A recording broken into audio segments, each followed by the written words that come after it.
કેમ છો મિત્રો? ટેસ્ટ ઓફ રસોઈમાં તમારું સ્વાગત છે। આજે હું લઈને આવી છું વ્રત કે ઉપવાસમાં ખાવાની ખૂબ જ મજા આવે તેવા સાબુદાણાના વડાની રેસીપી। આજે આપણે ખૂબ જ ઓછા તેલનો ઉપયોગ કરીને આ વડાને બહારથી એકદમ ક્રિસ્પી તૈયાર કરીશું। વળી આ વડા ટેસ્ટમાં એટલા બેસ્ટ બને છે કે તમે એને વ્રત કે ઉપવાસ વગર પણ વારંવાર બનાવશો। તો ચાલો રેસીપી શરૂ કરીએ। સૌપ્રથમ આપણે સાબુદાણાના વડા બનાવવા માટેના ઇન્ગ્રીડિયન્ટનું પરફેક્ટ માપ જોઈ લઈએ। તો તે માટે મેં અહીં એક મીડિયમ સાઇઝની વાટકી ભરીને સાબુદાણા લીધા છે, જે વજનમાં અંદાજે 150 ગ્રામ જેટલા છે। સાથે 2 મીડિયમ સાઇઝના બટાકા લીધા છે। વડાને અંદરથી ક્રન્ચી બનાવવા માટે એક નાની વાટકી શિંગદાણા અને વડાને બાઇન્ડિંગ આપવા માટે 2 ચમચી જેટલો આરા લોટ લીધો છે। તમે તેની જગ્યાએ શિંગોડાનો લોટ પણ લઈ શકો છો। હવે સૌપ્રથમ આપણે સાબુદાણાને પલાળવાના છે। તો તે માટે એક પહોળા વાસણમાં સાબુદાણા એડ કરી તેને પાણી વડે સારી રીતે ધોઈ લઈશું। ત્યારબાદ સાબુદાણામાં પાણી એડ કરશું। તો આપણે જે વાટકીના માપથી સાબુદાણા લીધા હતા તે જ વાટકીના માપથી 1 વાટકી પાણી એડ કરશું।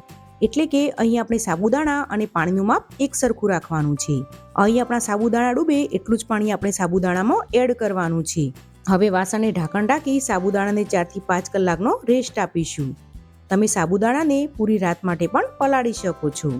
હવે પ્રેશર કુકરમાં 1 થી 1.5 કપ જેટલું પાણી એડ કરી સ્ટેન્ડ રાખી તેમાં આ રીતનું કાણાવાળું વાસણ રાખીશું।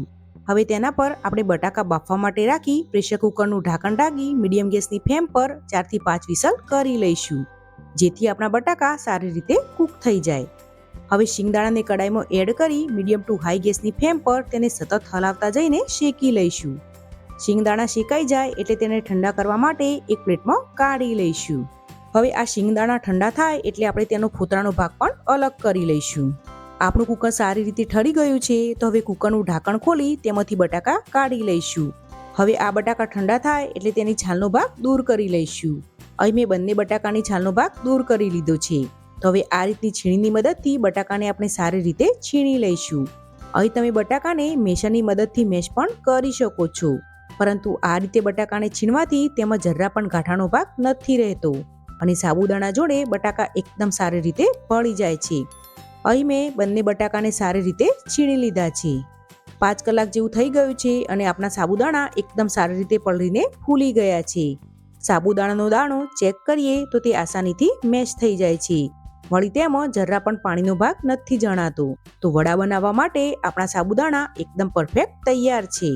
તો હવે આ બધા જ સાબુદાણાને આપણે મિક્સિંગ બાઉલમાં એડ કરી દઈશું। અહીં આપણા શિંગદાણા સારી રીતે ઠળ્યા બાદ તેનો ફોતરાનો ભાગ મેં દૂર કરી લીધો હતો।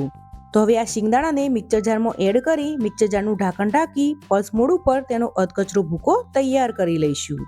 તમે જોઈ શકો છો કે આપણા શિંગદાણાનો ભૂકો તૈયાર છે। તમે આ ભૂકાને તમારી પસંદગી મુજબ નાનો કે મોટો રાખી શકો છો। હવે આ ભૂકાને પણ આપણે મિક્સિંગ બાઉલમાં એડ કરી દઈશું અને સાથે 2 ચમચી જેટલો આરા લોટ પણ ઉમેરી દઈશું। હવે આપણે તેમાં મસાલો કરી લઈએ। તો અહીં મેં વડાને તીખાશ આપવા માટે મીડિયમ સાઇઝના મરચાના આ રીતે ઝીણા પીસ કટ કરીને લીધા છે। તમે તેની જગ્યાએ મરચાની પેસ્ટ પણ લઈ શકો છો। સાથે 1 ચમચી આદુની પેસ્ટ, 1 ચમચી જીરું, 1 ચમચી સફેદ તલ, 1 ચમચી રેડ ચીલી ફ્લેક્સ, સ્વાદ પ્રમાણે મીઠું, તેમજ થોડા લીલા કોથમીરના પાન એડ કરશું।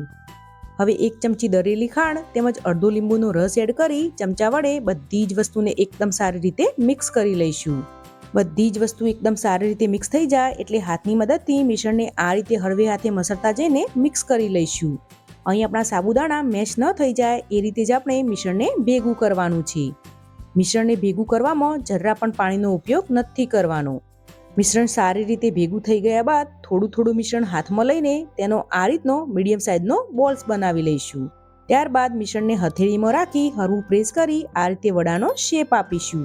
અહીં જો તમારું મિશ્રણ હાથમાં વધુ પડતું ચીપકતું હોય તો હાથને થોડો તેલથી ગ્રીસ પણ કરી શકો છો। આ રીતે થોડું મિશ્રણ લેતા જઈને આપણે તેમાંથી જરૂર હોય તેટલા વડા તૈયાર કરી લઈશું। તમે જોઈ શકો છો કે અહીં મેં ઘણા બધા વડા તૈયાર કરી લીધા છે। તો આ વડાને આપણે ફ્રાય કરી લઈએ। આ વડાને આપણે ડીપ ફ્રાય નથી કરવાના, માટે મેં અહીં આ રીતના સપાટ તળિયાવાળા પેનમાં વડા ડૂબે તેટલું તેલ એડ કર્યું છે। તેલ સારી રીતે ગરમ થઈ ગયું છે, તો હવે ગેસની ફ્લેમ મીડિયમ ટુ હાઈ રાખી તેલમાં સમાય તેટલા વડા એડ કરી દઈશું। વડા આપણે તેલમાં છૂટા એડ કરવાના છે, જો વડા તમે નજીક મૂકશો તો તે એકબીજા સાથે ચોંટી જશે. હવે વડા એક બાજુથી સારી રીતે કૂક થાય ત્યાં સુધી તેને મીડિયમ ગેસની ફ્લેમ પર જ કૂક કરવાના છે. અહીં જો તમે ગેસની ફ્લેમ હાઈ રાખશો તો વડા બહારથી ક્રિસ્પી અને લાલ તો થઈ જશે, પરંતુ અંદર સુધી તે પ્રોપર કૂક નહીં થાય. અને જો તેલનું ટેમ્પરેચર લો રાખશો તો વડામાં તેલ ભરાઈ જશે. માટે મીડિયમ ગેસની ફ્લેમ પર વડા એક બાજુથી સારી રીતે કૂક થઈ જાય ત્યારબાદ જ તેને આ રીતે ચીપિયા કે ચમચાની મદદથી પલટાવી લઈશું અને તેને બીજી બાજુથી પણ સારી રીતે કૂક કરી લઈશું. વડા જેમ જેમ કૂક થશે તેમ તેમ તે ફૂલીને હલકા બની જશે. હવે વડાને પલટાવતા જઈને બંને બાજુથી એકદમ સારી રીતે ક્રિસ્પી તૈયાર કરી લઈશું. લગભગ 7 થી 8 મિનિટ જેવું થવા આવ્યું છે ને આપણા વડા એકદમ સારી રીતે તળાઈને તેનો કલર ગોલ્ડન બ્રાઉન આવી ગયો છે. હવે આ વડાને આપણે તેલમાંથી કાઢી લઈશું. તો જોઈને જ મોઢામાં પાણી આવી જાય તેવા આપણા ફરાળી વડા તૈયાર છે. તો આ રીતે આપણે બાકીના વડા પણ તૈયાર કરી લઈશું. જો તમને આ વડા વધુ ક્રિસ્પી ગમતા હોય તો તમે તેને આ રીતે થોડા બ્રાઉન થાય ત્યાં સુધી પણ ફ્રાય કરી શકો છો. હવે બાકી રહેલા મિશ્રણમાંથી આપણે સાબુદાણાના ફરાળી અપ્પે તૈયાર કરી લઈશું. તો તે માટે મેં અહીં એક અપ્પે પેન લીધું છે, જેને આપણે તેલથી સારી રીતે ગ્રીસ કરી લઈશું. હવે થોડું મિશ્રણ હાથમાં લઈ આ રીતે તેનો રાઉન્ડ શેપ આપીશું અને બોલ્સને અપ્પે પેનમાં એડ કરતા જઈશું. આ રીતે આપણે જરૂર મુજબના ફરાળી અપ્પે પણ તૈયાર કરી લઈશું. આ રીતે અપ્પે પેનમાં એકદમ ઓછા તેલમાં પણ આપણા વડા ખૂબ જ ક્રિસ્પી અને ટેસ્ટી તૈયાર થાય છે.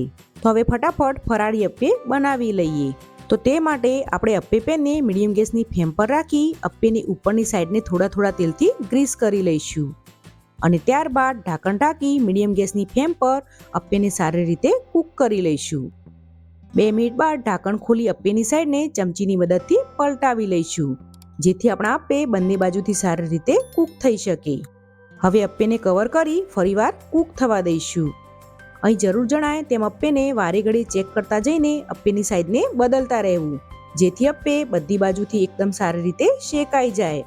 આપણા અપ્પે બધી જ બાજુથી પ્રોપર કૂક ન થાય ત્યાં સુધી આપણે તેને આ રીતે પલટાવતા જઈને કૂક કરી લઈશું. આપણા અપ્પે જેમ કૂક થશે તેમ તે ફૂલીને એકદમ હલકા બની જશે. તમે જોઈ શકો છો કે આપણા અપ્પે એકદમ ઓછા તેલના ઉપયોગ વડે પણ સારી રીતે કૂક થઈ ગયા છે. તો હવે ફટાફટ તેને સર્વ કરી લઈએ. આ ફરાળી વડા તમને તોડીને બતાવું તો તે બહારથી જેટલા ક્રિસ્પી બન્યા છે તેટલા જ અંદરથી સોફ્ટ તૈયાર થયા છે. આ વડાને તમે ફરાળી ચટણી કે ચા સાથે એન્જોય કરી શકો છો. તો આ શ્રાવણ માસમાં એકવાર આ ફરાળી સાબુદાણાના વડાને ચોક્કસથી ટ્રાય કરજો. અને જો રેસીપી પસંદ આવી હોય તો મારી ચેનલને લાઈક, સબસ્ક્રાઇબ કરી બેલ આઇકનને દબાવવાનું ભૂલતા નહીં. તો ફરી મળીશું કોઈ નવી રેસીપી સાથે. ત્યાં સુધી આવજો.